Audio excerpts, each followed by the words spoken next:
నమస్తే రమ్మగారు. నమస్తే జయ. రమ్మగారు, మనకి ఆంజనేయ స్వామి అనగానే సింధూరం గుర్తొస్తుంది. ఓన్లీ ఆయనకే ప్రత్యేకం. మనం ఆ కలర్ ఇంకెక్కడా చూడం. ఆంజనేయ స్వామికి సింధూరానికి ఉన్న సంబంధం ఏంటండి?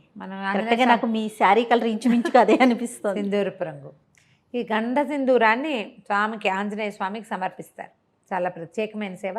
ఆయన దేవాలయాల్లో అది ఇస్తారు, అది పెట్టుకుంటాం, అది వదలదు. అవును, దేవాలయంలో ఓ పక్కన అద్దం పెడతారు, అద్దం దగ్గర అంతా అవే మరకలు కనపడుతుంటాయి, వేలు నుంచి వదిలిపెట్టదు. నువ్వుల నూనెతో రంగరిస్తారు. దీనికి పురాతన కాలం అంటే మనకు తెలిసి మన తాతల నాటి నుంచి కూడా ఆంజనేయ స్వామికి సింధూరానికి ఏమైనా సంబంధం ఉంది. ముందు కాలంలో ఏం చేసేవారో తెలియజేయ. అసలు ద్వాపర యుగంలో ఆంజనేయ స్వామికి ఏదైనా పూజ చేశారు అనే పాయింట్లు కూడా మనం వినాం. మహాభారతమే కదా మనకి ద్వాపర యుగంలో ప్రమాణం. మహాభారతంలో కానీ భాగవతంలో కానీ ఆంజనేయ స్వామిని పూజించిన ప్రస్తావన రాదు. ఒకే ఒకసారి ఎక్కడొస్తుంది? సౌగంధికాపహరణం కోసం వెళ్తాడు భీముడు. అప్పుడు ఆయనకి ఆ గంధమాదన పర్వతం మీద ఈ ఆంజనేయ స్వామి కనిపిస్తారు. అప్పుడు వీళ్ళిద్దరూ ప్రార్థిస్తే అప్పుడు భీముడి ప్రార్థనను అనుసరించి వచ్చి మీ రథం మీద కేతనంగా ఉంటాను అని చెప్పాడు. అర్జునుడి రథానికి జెండాగా ఉన్నాడు. జెండాపై కపిరాజు పద్యాలే ఉన్నాయి. అవును, ఆ కపిరాజు యుద్ధంలోనే కాకుండా వీళ్ళు విరాట పర్వంలో అర్జునుడు ఆ బృహన్నల వేషం నుంచి అర్జునుడి రూపంలోకి వస్తాడు కదా, అప్పుడు వచ్చి బృహత్ కపి వచ్చి కూర్చున్నాడు రథం మీద అని చెప్తారు మహాభారతం. ఓహో, కపి వచ్చేసాడట. ఆంజనేయ స్వామి వచ్చి యుద్ధం అనగానే అర్జునుడి రథం మీద ఉండాలి, వచ్చి కూర్చున్నాడు అని చెప్తారు. అవి తప్ప ఆంజనేయ సేవా కాలాలు మనం అసలు చూడం. కానీ మనకి కలియుగంలో మన ముందు తాత ముత్తాతల నాటి నుంచి ఆంజనేయ స్వామిని సేవించడం ఉంది. కాలక్రమంగా రకరకాల కథలు వెలుగులోకి వచ్చాయి. పరాశర సంహితలో ఒక ప్రత్యేకమైన కథనని చెప్తారు ఆంజనేయ స్వామి సింధూరము కాంబినేషన్ మీద. ఎందుకు వీళ్ళిద్దరికీ ఈ సంబంధం ఉంది అని. రావణ వధ అనంతరం పట్టాభిషేకం జరిగింది సీతారాములతో పాటు. ఆంజనేయ స్వామి కూడా వీళ్ళంతా వచ్చారు. ఓకే, ఆంజనేయ స్వామి, సుగ్రీవుడు, తార, అంగదుడు, రుమ, వాళ్ళే కాకుండా మళ్ళీ విభీషణుడు, జాంబవంతుడు అంతా కూడా శ్రీరామ పట్టాభిషేకం చూడడానికి అయోధ్యకి తరలి వచ్చారు. చాలా కాలం ఆంజనేయ స్వామి సీతారాముల సేవలోనే ఉన్నాడట. అయితే ఒకనాడు ఆయన వచ్చేసరికల్లా సీతాదేవి సింధూరం పెట్టుకుంటుంది, బొట్టు పెట్టుకుంటుంది. అప్పుడు పాపిట్లో బొట్టు, సీమంతంలో బొట్టు పెట్టుకోవటం మన విధానం కదా. రామాయణ కథ అంతా నార్త్ ఇండియా కథగా మనం చెప్పుకుంటాం. వాళ్ళకి పాపిట సింధూరం చాలా ముఖ్యం ఆ ప్రాంతం వారికి. బొట్టు పెట్టుకుంటుంటే ఈయన అడిగాడు, అమ్మా ఈ సింధూరం ఎందుకు పెట్టుకుంటున్నావు నువ్వు అని అడిగితే సీతాదేవి చెప్పిందట, రాముడు అత్యంత ప్రీతిపాత్రుడుగా ఉంటాడు. బొట్టే రాముని యొక్క ప్రీతి, ఆయనకి ఇష్టం. రాముడు ఎక్కువ కాలం చల్లగా ఉండటానికి ఈ బొట్టు పెట్టుకుంటేనే ఆయనకి మంచిది. రాముని ప్రేమ, దానికి కారణం ఈ బొట్టు అని చెప్పింది. ఈయన ఆలోచించుకున్నాడు, ఈవిడ ఒక్క చిటికెడు బొట్టు పెట్టుకుంటేనే ఈవిడ తప్పిపోతే రాముడు ఎంత దుఃఖపడ్డాడు. ధీరోదాత్తుడైన వాడు, మామూలు వాడు కాదు, మహావీరుడు. ప్రపంచంలో ఉన్న వీరులందరినీ తోసిరాజనగలిగిన వాడు. ఆమె లేకపోతే ఎంత దుఃఖపడ్డాడు. అంత ప్రీతి, చిటికెడు బొట్టుతోటి అంత ప్రీతి వచ్చింది, అంత ప్రేమ భార్య అంటే.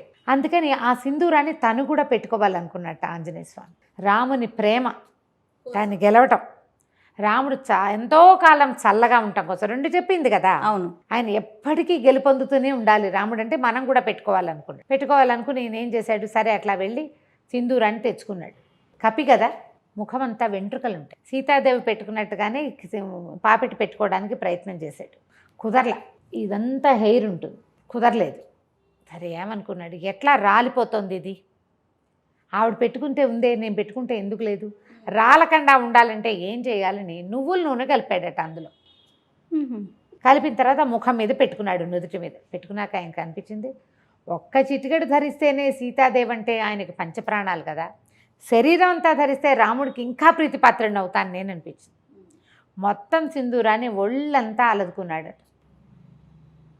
ఆ స్వరూపంతో రాముడికి కనపడడానికి సభాస్థలికి వెళ్ళాడు. వెళ్ళేసరికల్లా అందరూ నవ్వారు చూస్తే. వాళ్ళంతా సభలో ఎంతమంది ఉన్నారు, అయోధ్యాపుర వాసులంతా ఉంటారు, ఇంకా సామంతులు, వాళ్ళు వీళ్ళు చాలామంది ఉన్నారు. ఈయన సంబంధించిన వాళ్ళు కూడా, ఆంజనేయుడికి సంబంధించిన జనం కూడా చాలామంది ఉన్నారు.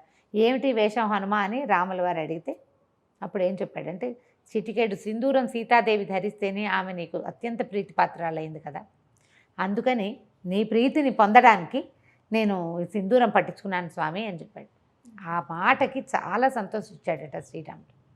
ఎవరైతే ఆంజనేయుడికి సింధూరం పెడతాడో వాడు నాకు అత్యంత ప్రీతిపాత్రుడు.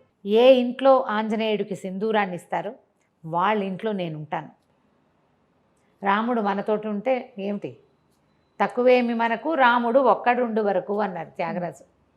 ఆయన ఉంటే ఏమీ తక్కువ లేదు, అన్నీ ఉన్నట్టే, సర్వం ఉన్నట్టే, భగవంతుడు మనతోటి ఉండటం. దాంతో అప్పటి నుంచి ఆంజనేయ స్వామికి సింధూరం ఇవ్వటం ఒక పద్ధతిగా మారింది. ఆయనకి సింధూరం ఎక్కించడం అనేది ఒక సేవ ఉంటుంది. మంగళవారాలు కొన్ని దేవాలయాల్లో స్వామికి సింధూరం మొత్తం పట్టిస్తారు. ఏవైనా ఆర్థిక సమస్యల్లో ఉన్నవాళ్ళు, ఒక తెలియని కారణాలతోటి ఇబ్బంది పడతారు. అంతా వ్యాపారం నడుస్తుంటుంది, ఏవో ఇబ్బందులు వస్తాయి, పిల్లలు పెళ్ళిళ్ళు కుదురుతాయి, ఏవో ప్రాబ్లమ్స్ వస్తాయి, అన్నీ బాగానే ఉంటుంది, ఏమిటో ఇబ్బంది, తెలియని కారణాలు ఉంటాయి వాటికి. అవి తీరటానికి సింధూరం ఎక్కించాలంటారు. అవి ఎక్కించడానికి ఏం చేస్తారంటే ఒట్టిగా పొడి సింధూరం కాకుండా దాంట్లో నువ్వుల నూనె కలుపుతారు. నూనె కలిపిన సింధూరం ఇంకా వదిలిపెట్టదు, అందుకే అది జిగురు. అవునవును, జిగురుగా ఉంటుంది కదా. అయితే ఈ గంధ సింధూరము, ఆ సింధూరపు దాన్ని తయారు చేసే రాళ్ల వల్ల ఈ నువ్వుల నూనె కలిపితే కొన్ని చోట్ల మోకాళ్ళ నొప్పులకి వాటికి వైద్యంగా కూడా నార్త్లో వాడతారట. దాన్ని ఎక్కువ కాలం వృద్ధాప్యం రాకుండా ఉంటుంది సింధూరం అలదుకుంటే అని చెప్తారు. కానీ శరీరం అంతా సింధూరం పట్టించుకొని మనం ఎక్కడ ఉంటాం, ఉండలేకపోతాం కదా. కనీసం సంవత్సరానికి ఒకసారైనా ఆంజనేయ స్వామికి ఈ సేవ జరిపిన వాళ్ళు అకాల మృత్యువు దరిచేరదు వాళ్ళని. ఏడాదికి ఒక్కసారి మనమే స్వయంగా అలంకరించగలిగితే మంచిది. లేదా దేవాలయాల్లో ఈ సింధూరం ఎక్కించే సేవ కనుక చేయిస్తే ఇక మృత్యువు రాదని చెప్పం మనం. అకాల మృత్యు 50కి 30కి 40కి ఇంకా బాధ్యతలు ఉండగా అమ్మా నాన్న బతికుండగానే పిల్లలు మరణించడం, 90 ఏళ్ళ అమ్మా నాన్నలు ఉంటే 70 కూడా రాని కుమారులు మరణించడం, 60లో కుమారులు 90లో అమ్మా నాన్న, పెద్దవాళ్ళిద్దరు ముదిబగ్గులు వాళ్ళు బతికి జీవించే ఉంటారు పాపం. ఈ 60 ఏళ్ళు వచ్చిన వాళ్ళు యంగ్గా యాక్టివ్గా ఉన్న వాళ్ళు చిటుక్కుని వెళ్ళిపోతారు. ఈ కష్టం రాకుండా ఆంజనేయుడికి సింధూర సేవ అంత మంచిది. వీళ్ళతోటి రాముడు ఉంటాడు. మామూలుగా మనం ఏం చెప్తాం, సహస్రనామాలకు తుల్యమైంది రామనామం. అదే కదా, శ్రీరామ రామ రామేతి రమే రామే మనోరమే సహస్రనామ తత్తుల్యం రామనామ వరానని.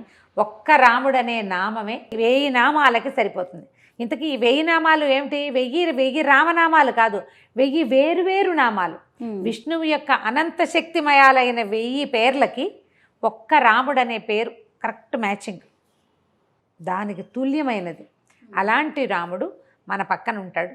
అందుకని ఆంజనేయ స్వామికి ఈ సింధూరం ఎక్కించడం ఒక పద్ధతిగా మారింది. మనం ఇటీవల కాలం మనకు దగ్గరలో కూడా ఆంజనేయ స్వామికి ఏముంది, ఆయన ప్రతి వీధికి సందుకి దేవాలయాలు ఉంటాయి. అవును, ఫలానా చోటే సింధూరం ఎక్కించాలి అని పెట్టుకోకుండా ఎక్కడ కుదిరితే అక్కడ తమలపాకులతో సేవ చేయించడం. తమలపాకులు ఆకుపూజ చేస్తారు కదా, ఆయన ప్రీతి.